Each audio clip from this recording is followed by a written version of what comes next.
Bueno, bienvenidos a una nueva teleconferencia de cierre de mercados, sí, el Outlook semanal que hacemos todos los viernes. ¿Me pueden confirmar, por favor, si me escuchan ahí por chat?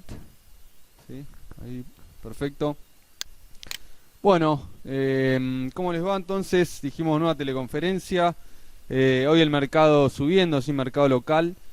Los mercados un poco apagados afuera, si bien tuvieron una semana muy pero muy buena, estuvieron también subiendo, digamos, en lo que es esta semana. Lo tengo acá al lado mío a Juan Pablo Vera, es jefe de operaciones en Tabel y CIA.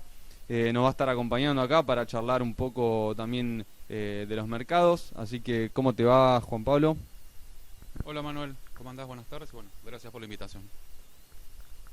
Bueno, pasemos un poco unas noticias. Primero el mercado internacional, lo que estuvo pasando afuera. Tuvimos datos de Asia, sí, de China, bastantes datos. Sí, primero tuvimos balanza comercial de junio, 48.11 billion sobre 46.64 esperado, sí, un dato muy pero muy bueno, bastante por encima de lo esperado. Bueno, si bien fue superior, podemos ver que hay una desaceleración respecto a el superávit que había tenido China en mayo, sí, que había rozado los 50 billions, ¿sí?, en superávit.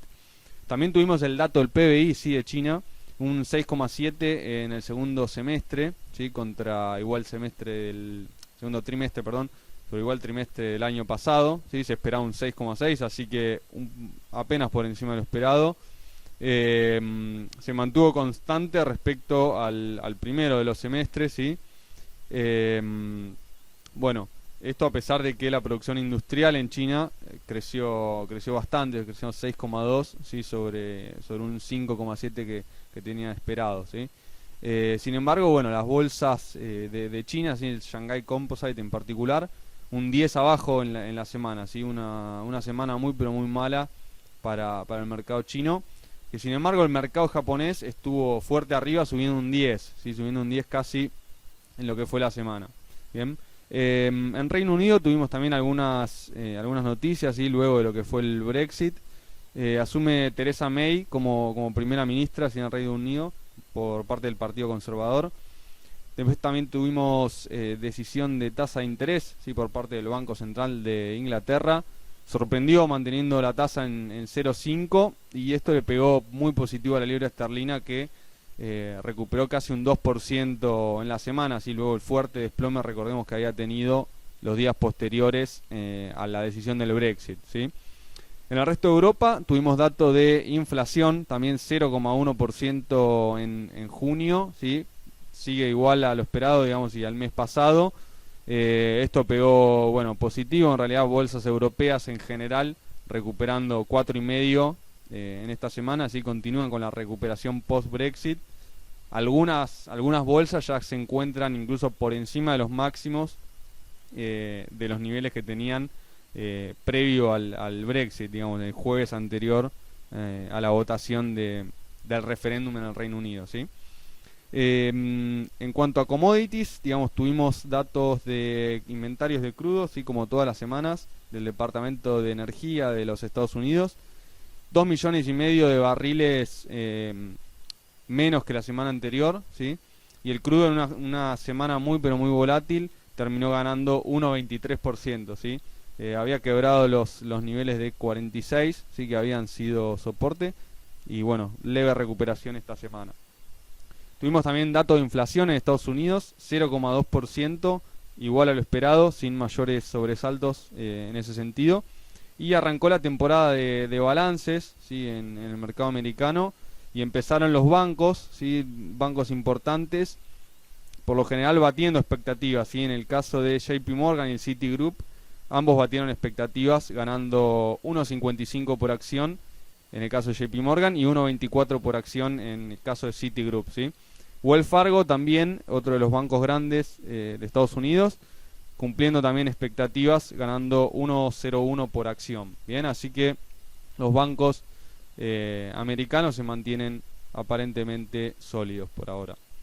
Pasemos ahora al mercado local, sí, algunas noticias. El Central frenó con la baja de tasa, sí, mantuvo igual esta semana, 3.25 para 35 días y la curva se mantuvo prácticamente igual, ¿sí?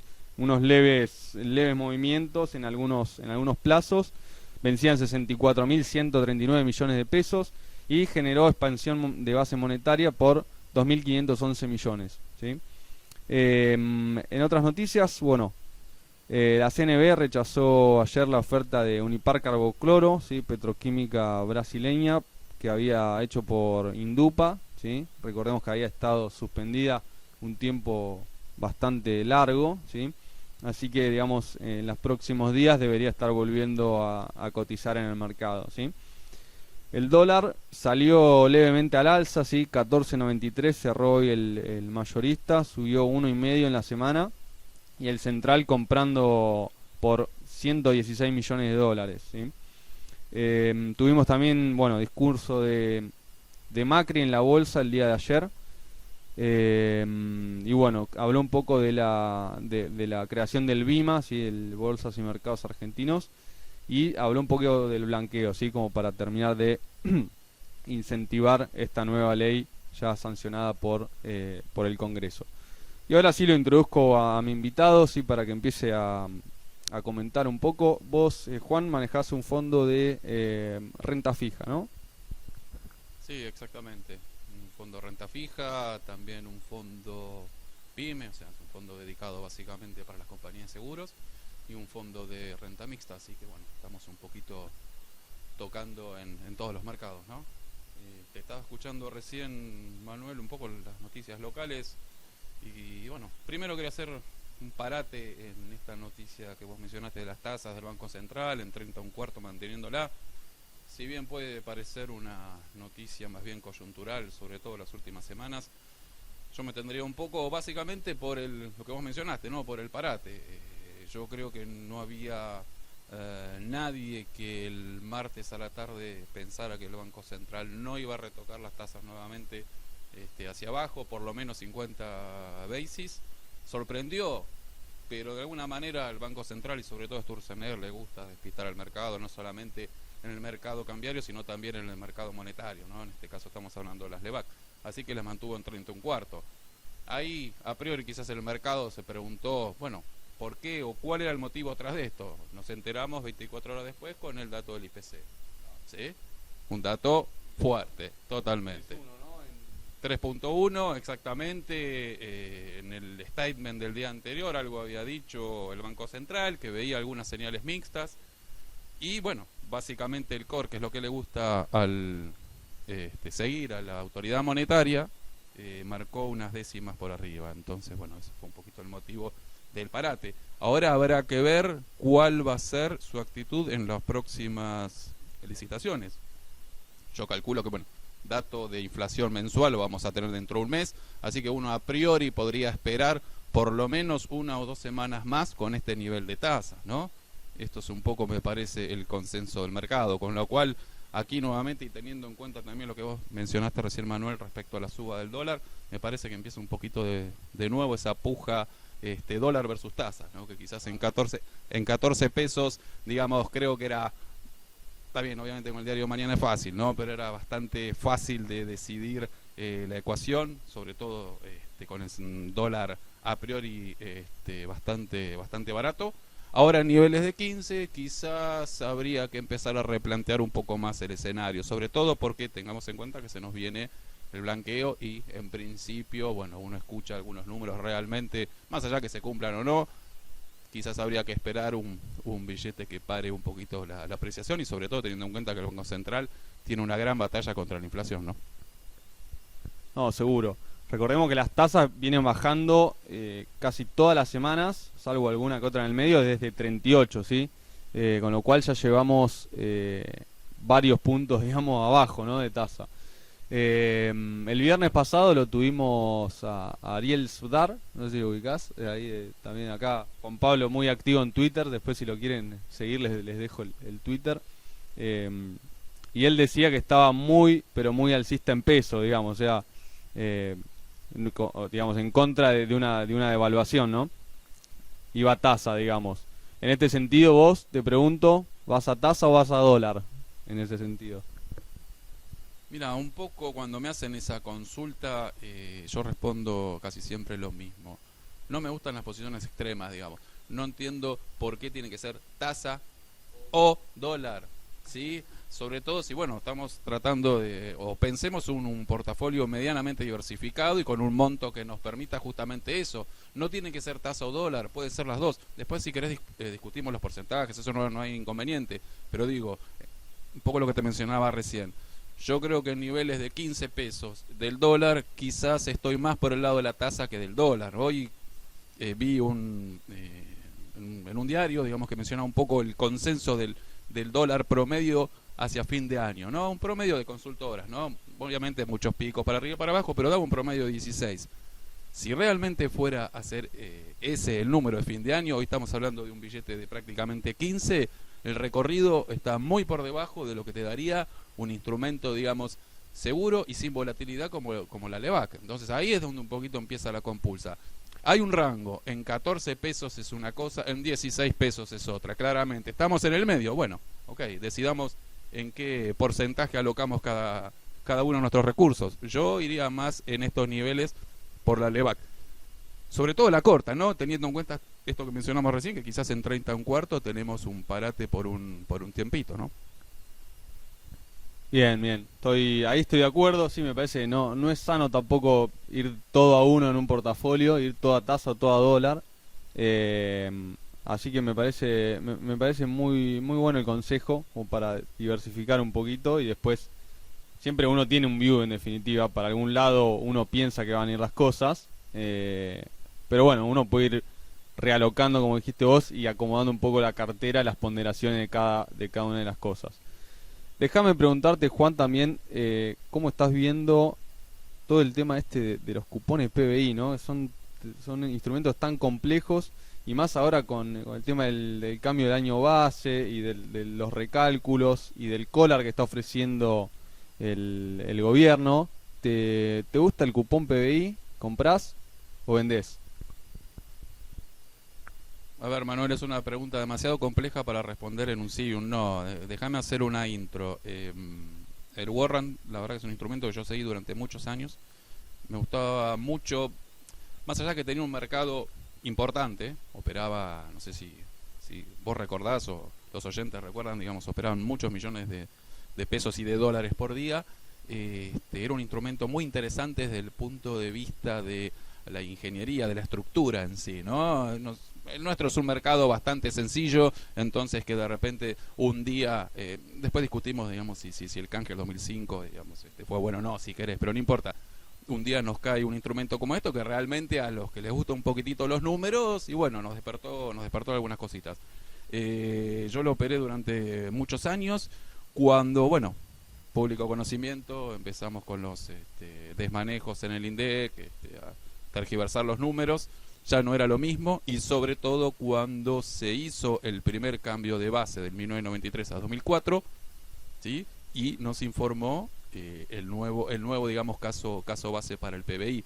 Ahí entró en un limbo, ¿sí? Y ahora últimamente digamos, te diría última semanas, meses, si querés, se reactivó el mercado, se está moviendo un poquito más y básicamente lo que anunció el INDEC hace poco, que es digamos, el recálculo del PBI desde el 2004 hasta el 2015, pero el número del PBI, los componentes del PBI. Acá falta un dato que es fundamental para evaluar el cupón, que es el escenario base. O sea, ¿qué año se va a tomar como para entender si en determinado año, valga redundancia y cumpliendo algunos supuestos, se paga o no se paga? Hay dos vertientes, digamos, ¿sí? Mantener el año 2004, que es el último, digamos, los datos anunciados van en base al 2004, ¿sí? O en el año 2012, ¿sí? Esto no quiero aburrir con números, pero básicamente el resumen es ese. El tema es que las diferencias entre elegir uno u otro son sustanciales, y sustanciales son sustanciales, o sea, hay una diferencia realmente abismal si finalmente Hacienda opta por elegir un año u otro, ¿sí? Ahora, en el medio nos desayunamos hace un poquito con el tema de la oferta del collar. Claro, uno a priori dice, bueno, me ponen un put en 10.25, un call que quizá me ejercen en 12, por eso el cupón dentro de todo, digamos, cotiza a niveles estables porque tiene ese soporte. Ahora, para el inversor quizás de a pie, como me gusta decirlo a mí, el no profesional, el que no tiene una cartera realmente ni espaldas, digamos, como para bancar esto, o una de dos: yo acepto el collar o vendo directamente el cupón. Distinto es un hedge fund, un distress fund, digamos, gente realmente manos grandes de afuera que quizás pueden aguantar este instrumento, porque más allá que me elijan un año base 2004 o 2012, que insisto y recalco, las diferencias son abismales, lo cierto de esto es que en el caso del cupón en dólares hay $30 por cobrar. Y esto es un poquito, me parece, lo que están mirando de afuera. El asunto es cuándo lo cobramos, ¿no? O sea, no es un tema menor, pero no es lo mismo, digamos, para Manuel o para Juan Pablo tener y cobrar, digamos, el 2017, 2018, 2020, que cobrar en el 2030, ¿sí? Pero esos $30 están. El asunto es que, bueno, en este caso, economía, Hacienda, está jugando con cartas marcadas, digamos, porque el ejercicio del collar se tiene que hacer, a priori todavía no hacemos nada, ojo, hay un comunicado con 2 o 3 líneas, oficialmente los números todavía no están. El ejercicio va a ser, como dijimos recién, en diciembre, y el gobierno en sí no tiene obligación de informar qué año base va a tomar para el recálculo, digamos, para el rescalamiento, digamos, del pago del cupón, con lo cual después del ejercicio tranquilamente puede agarrar una planillita de Excel y ver a ver cuántos entraron, cuántos entraron, cuántos no, y si ejecuto o no ejecuto el collar, con lo cual no es del todo fear, me parece, para el inversor. Claro, bien. Déjame preguntarte ahora, te estoy bombardeando a preguntas, disculpame si voy muy rápido. Hablando ya un poco más de renta fija en dólares, ¿sí? Y de las alternativas que nos ofrece el mercado, ¿sí? Hoy cerraron los bonos más o menos rindiendo un DICA en torno a un 6,5, un Bonar 24 en torno a un 5,5. Ya los más cortos, AO20, 17, dentro de los que los soberanos rinden, bueno, ya bastante menos, se empina sobre el tramo más cortito de la curva.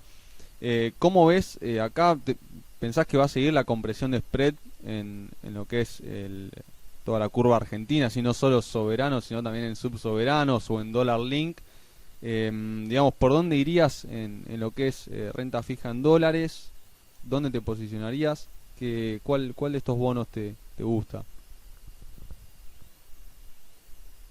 La verdad que sorprende un poco cómo han subido los bonos, o sea, cómo han caído las tasas. Realmente uno tenía esas esperanzas, leía informes y decía, bueno, Argentina va hacia niveles de tanto de spread. Había que verlos porque realmente venimos de años muy duros. Hemos llegado a un término, si querés, intermedio respecto a lo que están operando, lo que están tradeando países de la región. ¿Hay más recorrido? Probablemente sí, y ahora digamos, te contesto con esto. Otro día estuve leyendo algunos informes que, sobre todo, primero en Europa, el 50, si no me equivoco, el 50% de los bonos soberanos de Europa rinden tasas negativas. A nivel global, creo que era algo así como 11.7 trillones, o sea, un número, no sé, que me escapa la cantidad de ceros que tiene, no sé, pero es muchísimo. ¿Qué quiero decir con esto? Tasas negativas, Argentina, como vos recién lo dijiste, Manu, niveles de 6,5% para un DICA. Recorrido hay. Ayer, hace 48 horas, Uruguay colocó un bono al 2050 en tasas por abajo del 5% y un bono a 10 años, si no me equivoco, niveles de 3,5. O sea, hay recorrido, hay muchos deberes por hacer, digamos, es una administración que prácticamente recién está arrancando, nadie dijo que iba a ser un camino fácil, pero bueno, algunas piedras en el camino están apareciendo. Te respondo lo tuyo. Creo que sí hay recorrido, sobre todo teniendo en cuenta si vamos a seguir un mundo con tasas ultra bajas. Por el momento pareciera que sí. Y yendo a los instrumentos específicamente, vos mencionaste un título que a mí me gusta mucho, de hecho lo recomiendo, que es el DICA. No es un título corto, no es un bono quizás para cualquiera, no es una A17, no es una O20. El atractivo que tiene el título y por lo cual yo lo recomiendo, y quizás en algún punto volviendo al caso del warrant, el tenedor del cupón, que quizás está en esta duda, a ver si le conviene o no le conviene quedarse, quizás puede ser un buen arbitraje salir de eso y pasarse un DICA. Lo que más me gusta del DICA es el carry que tiene, ¿no? Estamos hablando de un título que te paga alrededor, si no me equivoco, 11.3%, digamos, de renta anual. Es un bono largo, 2030 y pico, pero la renta, digamos, el repago es muy fuerte. Así que esa puede ser una alternativa. La otra alternativa puede ser, vos también la mencionaste, el AI-24.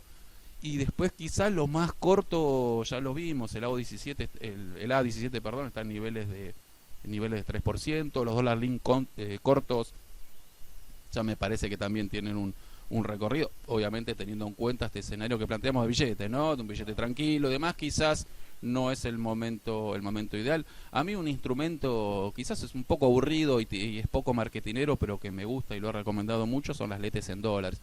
Sobre todo por la posibilidad que tiene el inversor, quizás el inversor más chico, de hacerse un tipo de cambio realmente diferencial. Así que el mayorista, exactamente. O sea, a niveles de hoy, para que te des una idea, el que accede a una LETE puede tener una diferencia de 2,5% aprox en lo que le podría salir ir a una casa de cambio, la punta vendedora, y acceder al tipo de cambio en lo que es el mercado mayorista.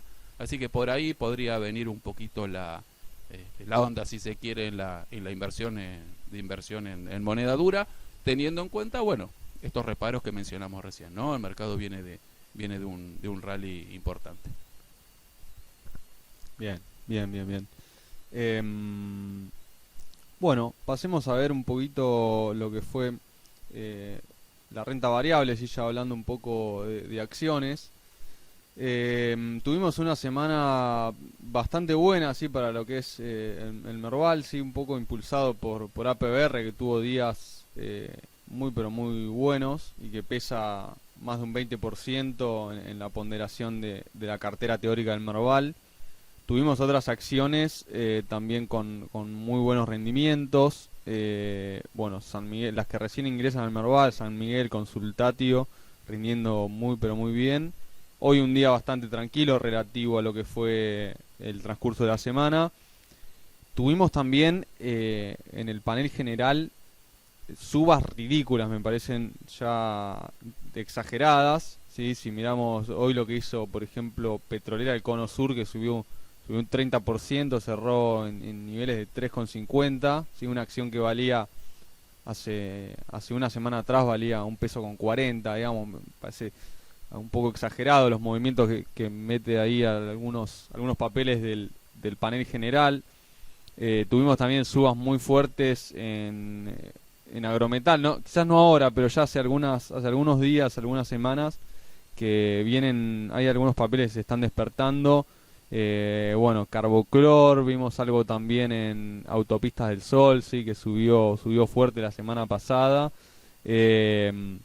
Me parece que estos activos que suben así tan de golpe, incluso con un aumento del volumen tan fuerte, después invito a la audiencia que repase un poco estos activos que tanto subieron y que se fijen cuánto operan un día promedio, ¿sí? Cuánto estuvieron operando en estos últimos días, ¿sí? Esto es algo similar a, digamos, lo que hizo Mirgor en su momento, ¿sí? Cuando se fue Mirgor, digamos, del año pasado, era un papel que valía 200 pesos, 250, y estaba ahí clavado, digamos. Y ahora ya lo tenemos valiendo 1.500, ¿sí? Algo que hizo Cresud también, que Cresud no era un activo de mucho interés, y que de repente empezó a meter un volumen muy pero muy importante, y bueno, al punto tal que ya forma parte de la composición del índice, ¿no? Acá, Juan, te pregunto, ¿tenés algún papel favorito, alguno que te está gustando, cómo se está moviendo? Lo que estuvimos viendo estos últimos días es un poco un recorte en las energéticas, ¿sí? Por ahí, con el tema del tope a la tarifa de gas, ¿sí? Algunas estuvieron recortando, me parece que quedando quizás en valores atractivos, como para ir incorporándose a riesgo argentino en renta variable, como Edenor, por ejemplo. Pampa no hizo todavía ese recorte, pero Transener también es otro ejemplo. Me parece que este sector tiene potencial como para equiparar al resto, ¿no? Vos ahí, te pregunto entonces, ¿algún papel favorito, algún sector, si querés, sector bancario, energéticas, metalúrgicas, petroleras? Ahí como, ¿qué estás viendo? Recién te estaba escuchando esto que mencionabas del panel general y básicamente creo que lo que se está viendo a nivel mercado local es típico movimiento, digamos, de los flujos de dineros, ¿sí? ¿Por dónde arranca? Por la renta fija. ¿Dónde decanta después? Por la renta variable, blue chip, Merval, triple A, por decirlo de alguna manera, si querés, ¿no? ¿Por dónde cae después? Por el panel general, los mejores créditos. ¿Y dónde va después? Bueno, vamos buscando lo que queda. Consejo, como siempre, y uno que ya tiene unos cuantos años en esto, más allá de estas subas estratosféricas que vos recién mencionaste, como PESUR y demás, hay que mirar los fundamentos, ¿sí? No sea cosa, digamos, que uno entre solamente llamado porque el papel subió 30 y pico por ciento, sino ver realmente qué hay detrás. Hay empresas que lo valen, ¿sí? No me quiero detener, digamos, ni hacer nombres propios, pero no es todo lo mismo. A nosotros, a mí particularmente, y a nosotros en general, el panel general siempre lo seguimos. Hay realmente compañías que lo valen y sectores que lo valen, ¿no? Te voy a mencionar 3 o 4. Uno habla un poco de sector construcción, ¿sí? Sector cementeras, teniendo en cuenta que realmente si hay algo que nuestro país necesita es infraestructura. Se han mencionado, después hay que ver si se concretan, ¿sí? Pero se han mencionado ambiciosos planes de construcción, digamos, de infraestructura, viviendas y demás. Y bueno, cualquier mercado uno diría, bueno, ¿cuántas empresas constructoras tengo en la bolsa? Elijo, bueno, no, acá en la Argentina lamentablemente hay una sola. Y estoy hablando de Juan Minetti, que también ha tenido unas jornadas muy buenas, como casi todo el panel general, con volumen y demás. Te menciono, como te dije, 3 o 4. Minetti es una empresa que nos gusta, Ledesma nos gusta, Molinos nos gusta, papeles quizás sin tanto marketing, sin tanto aparición en los diarios, o sea, Rigoló. Hay empresas que realmente tienen fundamentos por detrás y hay otras que, bueno, son puramente especulativas, y vos recién lo mencionaste, pero insisto, lo que hay que mirar son los fundamentos, ¿sí? Cresud es un papel que, bueno, ya no está más en el panel general, ¿no? Ha tenido realmente una performance que justamente la llevó al panel líder, igual que Consultatio, igual que San Miguel, que sano, obviamente, ¿no? Recordemos que hace algunos años teníamos a Tenaris y Petrobras llevándose 50% del Merval, agregás YPF, o sea, un Merval hiperpetrolero. Yo realmente aplaudo que después vemos la calidad de las compañías, pero que sea lo más democrático posible. Y en ese sentido, digamos, Cresud por lo menos hizo bien los papeles. Y es una empresa que ha tenido potencial, creo que desde que yo estoy laburando en esto. Aparentemente ahora parece que le están descubriendo algunas otras cosas más, positivas obviamente, pero es una empresa como Cresud, como IRSA, que siempre han tenido ese potencial de crecimiento enorme, nunca han despegado. Bueno, parece que ahora le ha sido el momento, por lo menos para Cresud. Sí, tal cual. Muchas subas muy pronunciadas en algunos papeles que quizás no son los de más interés o los de históricamente que tenían más interés, digamos, el tradicional Galicia, bueno, APR subió bastante, pero fuera de lo que es riesgo argentino. Sí, Brasil está en general, lo que estábamos mirando ahí con Alejandro Pencil también, que trabaja acá. Acciones brasileñas, digamos, tienen estructuras que, digamos, pareciera como el mercado brasileño se está cargando ya de un negativismo muy grande, o se ha cargado en los meses pasados, y me parece que podríamos estar ante una recuperación un poco más pronunciada de lo que es Brasil, ¿sí? Bueno, Juan, ¿algún tema que haya quedado? ¿Algo más que quieras comentar? Un par de cositas más, y ahora que aprovecho y veo la pantalla de la compañía, justo están pasando el tema del financiamiento PYME, cheque pago diferido y demás, que bueno, sí, es una muy buena herramienta como para que las pymes hagan su introducción y, si quieren, sus primeras armas en el mercado bursátil. Aparte, necesitamos empresas cotizando, ¿sí? Hoy veía yo el volumen, 400 millones de pesos, realmente fue un volumen interesante. No, recordemos que hace 1 o 2 meses atrás hablábamos de 150 millones de pesos por día. Saltamos a 400. Del otro lado dirán, bueno, lo pasás a dólar y es nada, lo cual tienen razón, ¿sí? Pero realmente se nota que hay un interés creciente por la bolsa local. Ahora, los que peinamos algunas canas, y en este caso lo digo literalmente, del año 91-92 operábamos entre 150 y 200 millones de dólares. Y alguien me ha dicho otra vez, sí, ojo que teníamos otra estructura de mercado. Es verdad, eran mucho más las cotizantes que ahora. Por eso digo, ojo, digamos, si realmente vamos a tomar este impulso al mercado, este boom inicial, o por lo menos lo que estamos viendo en sus primeros pasos del mercado de equity local, no tenemos realmente instrumentos. Entonces lo que necesitamos es justamente que salgan instrumentos. Así que bueno, las pymes quieren arrancar por los cheques, bienvenidos sea. Del otro lado las vamos a estar esperando. Ese es un punto. El otro, si querés, interesante, y lo engancho con el tema de los bonos en dólares. Obviamente todo lo que es el interés que despertó la Argentina en los últimos meses, no solo va por la renta fija soberana, sino que hay muchas empresas que están obviamente aprovechando este interés.